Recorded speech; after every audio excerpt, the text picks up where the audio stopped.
or animal, that is before which plant we will select for our study. It is confirmed by a taxonomist by ethnobotanical study, right?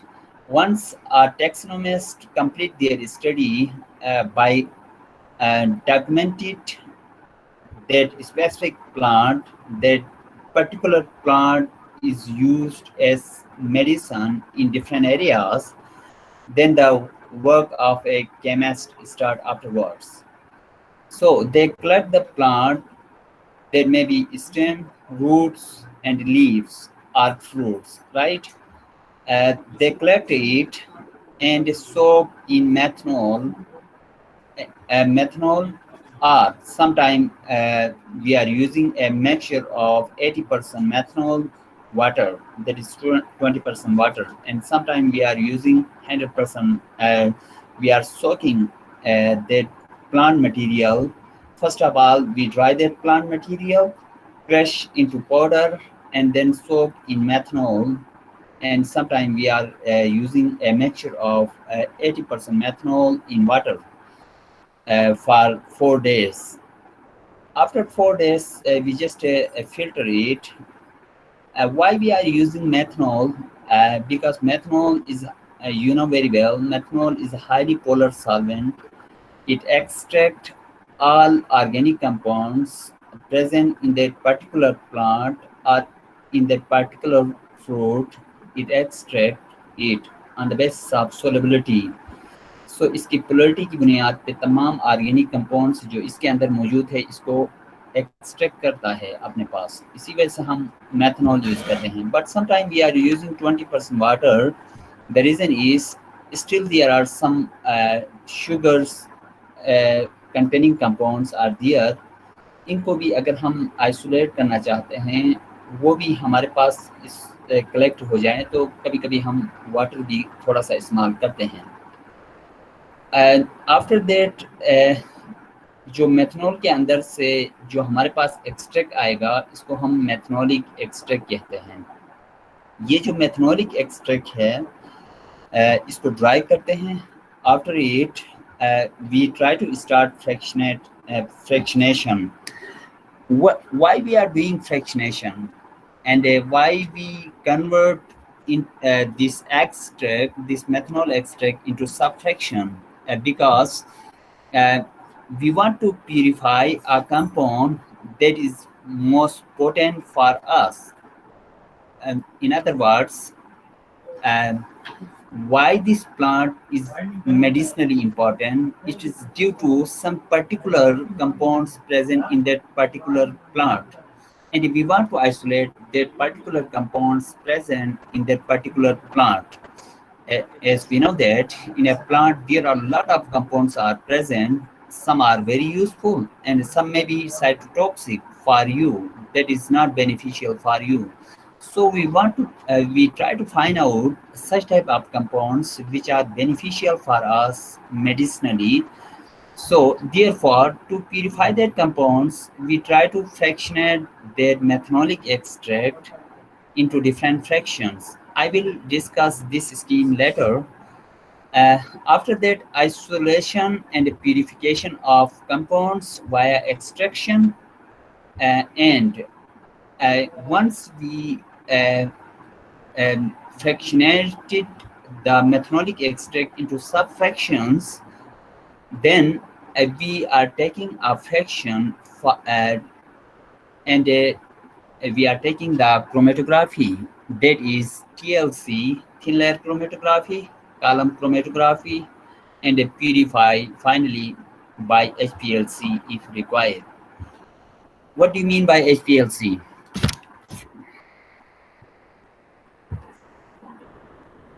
High performance liquid HPLC क्या होता है? High performance liquid chromatography होता है. High performance liquid chromatography. high performance liquid chromatography. liquid chromatography. It is a type of advanced chromatographic technique which is most extensively used in pharmaceutical industry, right?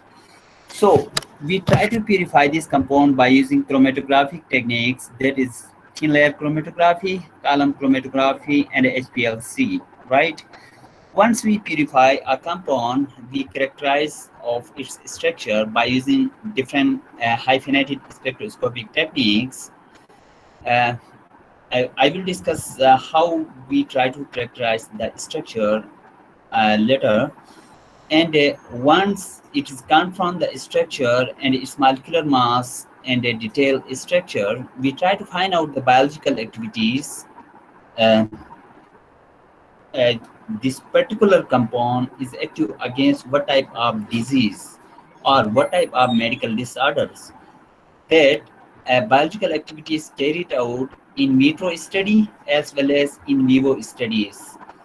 Uh, आप में से कोई बताएगा कि what do you mean by in vitro and in vivo studies?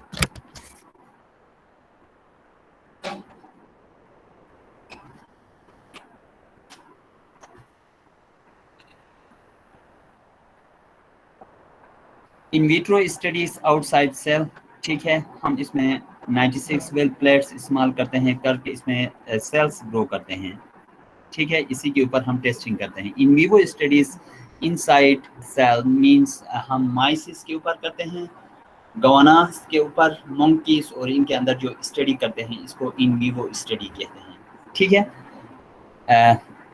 In vitro study यानी outside of cell, और in vivo study inside living organism, इसके अंदर हम स्टडी करते हैं। This will be discuss in detail, but we try to discuss the fractionation process now. If you try to first of all, we collect a plant from a source that it is air dried and a powder of plant, and they try to weigh it how much kg of that particular plant, right? After that, we crushed and soaked in methanol. For example, this scheme I have taken from my research studies, okay, my PhD research studies. So air dried and powder plant, that is medicinally important. We just try to crush it into powder form. So we try to get maximum compounds from there. Then after that, we add methanol in it, right? Methanolic extract, it dissolve in water and extract it with PET ether, that is hexanes, right? So we are using a separating funnel here. In this stage, we are using a separating funnel, you know very well. Separating funnel के अंदर डाल के सबसे पहले हम पेट ether यूज करते हैं, that is petroleum ether, that is called hexanes. Hexanes जिसको कहते हैं, अब hexane, why we are using hexane, I have already discuss with you. The main objectives of this extraction and chromatography is to get pure compounds. So we try to separate the non-polar compound first. हमारे पास oils and fats मौजूद है हमारे medicinal plants के अंदर. We try to separate oil and fats present in our compounds. So as we know that this petroleum ether that is called hexanes, and if we try to shake it and stand by for 30 minutes, after that we will see it that there are two layers will form. One is upper layer and another is lower layer. Lower layer is aqueous layer and upper layer is PET ether extract. And why these layers will form? These layers will form on the basis of density of the solvent.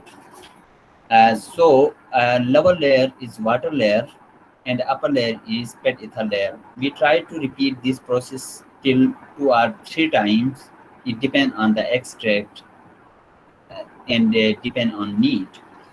After that, the aqueous extract, further extracted with dichloromethane. We are using chloroform also, but that is too much toxic. CHCl3 is too much toxic. Therefore, we try to use dichloromethane, CH2Cl2. So In this stage, again, two layers will form in separating funnel. After vigorous shaking, we just keep it uh, for 30 to 40 minutes. Again, two layers will form, but in this stage, the upper layer is aqueous layer and lower layer will be dichloromethane layer. Why it is so? The reason is the density of dichloromethane is greater than water. Therefore, DCN layer will be lower one and the aqueous layer will be upper one, right? Once this aqueous, we again here, we try to repeat on basis of need 2 or 3 times. The aqueous extract further extracted with ethyl acetate. Uh, the remaining polar compounds extracted from aqueous fraction to ethyl acetate. Two layers will form. The upper layer is ethyl acetate layer and lower layer will be aqueous layer. Uh, if you want to proceed this further, you can use butanol also. So the remaining more polar compounds like sugar containing compounds can be extracted by using uh, a butanol. And as a result, we get uh, three or four extracts. One is PET ether extract, that is hexane extract, where non-polar compounds are there, and a dichloromethane extract, where polar compounds are here, and more polar compounds in ethyl acetate. And if you want to continue your work uh, in highly polar compounds containing sugar molecules, you can proceed till butanol stage, right? So, um, being as a scientist, after that, um, from literature survey, you confirm from literature in which fraction already work done in a particular plant. Once you select and the fraction, suppose if you want to continue your work in dichloromethane, you just start from your work from dichloromethane extract through column chromatography. So this is the stage of this one. You have completed the subfractions, right? You have already completed the subfractions like this one. So once you get the subfraction, then isolation and a purification stage will start. Then isolation and a purification of compounds via extraction and a chromatography. Extraction is already completed, and we have extracted. We get 3 to 4 subfractions. The first one is hexane fraction. The second one is DCM fraction. Third one is ethyl acetate fraction, and the fourth one is butanol fraction. Right? Now, the purification start by using chromatographic technique. Initially, you are performing the TLC, that is thin layer chromatography, and is to confirm your solvent system. You are using the TLC. Then you start big size columns, then small columns. Once you understand there are a small amount of mixture, if you want to that cannot be purified by column chromatography, then you go through HPLC, that is high performance liquid chromatography, right? As a result, you get pure compounds. Once you get pure compound, it is not confirmed that what class of compound is here. Yes, you can use different reagents to identify class of compounds, but its structure is important for further procedure. So characterization of structure by using different spectroscopic analysis, right? So what type of spectroscopy you are using? The pure compound I have already discussed. Initially, you are taking the mass spectrometry, right? That is EI, electron ionization technique, uh, EI, and then EI is a hard technique in which direct bombardment of electrons, more than 70 electron volts, on a molecule. As a result, you get a fragmentation pattern as well as molecular ion peak. Sometimes exact molecular ion peak, but sometimes it gives pseudo-molecular ion peak due to labile groups are there like COOH, Cl, and such type of group. There may be loss in this stage. The another drawback is of EI, that is a hard technique, is that uh, the sample which you have used is not recoverable, right? So once you try to find out the structure by using EI and its mass fragmentation pattern, you must for any soft ionization technique that is FAB, MS, fast atomic bombardment, and CI, chemical ionization, MALDI, and many other techniques. What is soft ionization technique?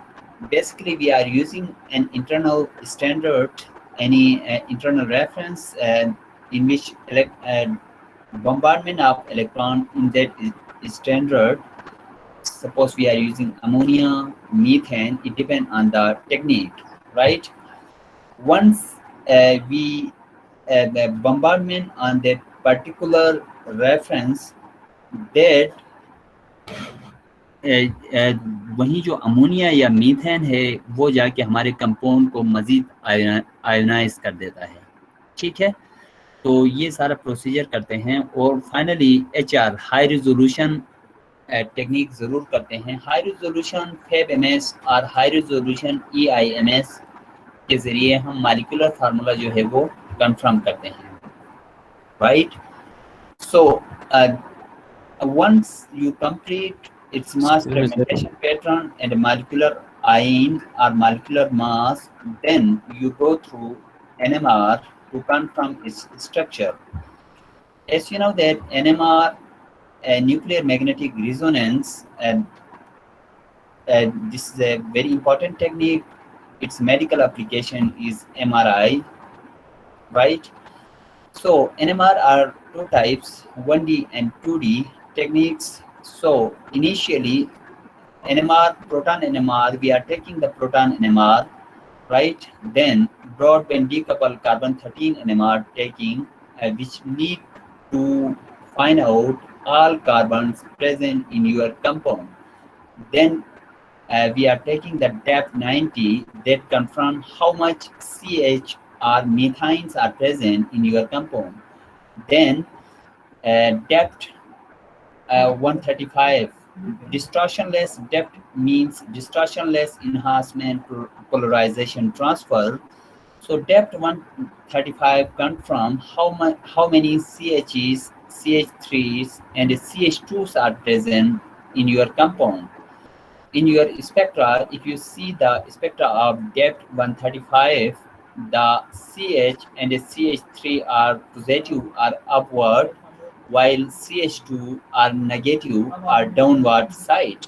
So you can identify how many CH is present, CH3 is present, and the CH2 is present, and you can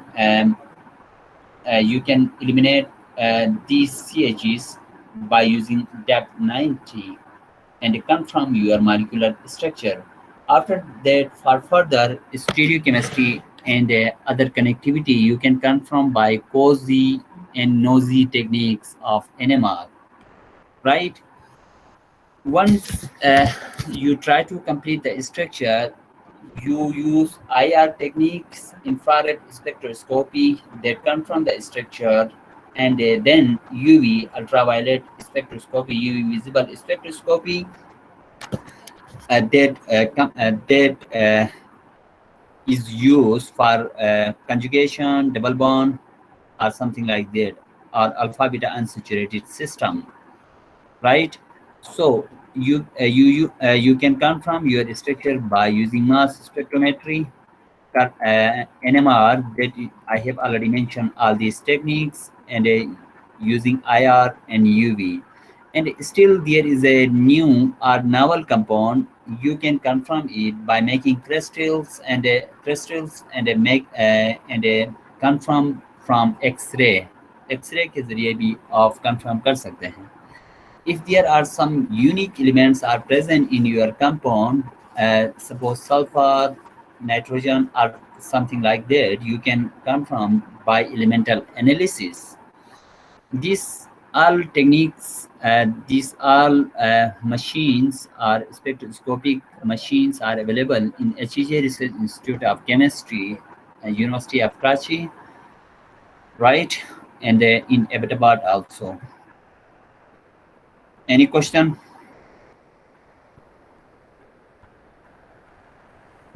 sir इनमें जो extract की characterisation में जो हम techniques इस्तेमाल कर रहे हैं सर, इसमें हम इनको सिंगल टेक्निक्स भी यूज़ कर सकते हैं या कपलिंग टेक्निक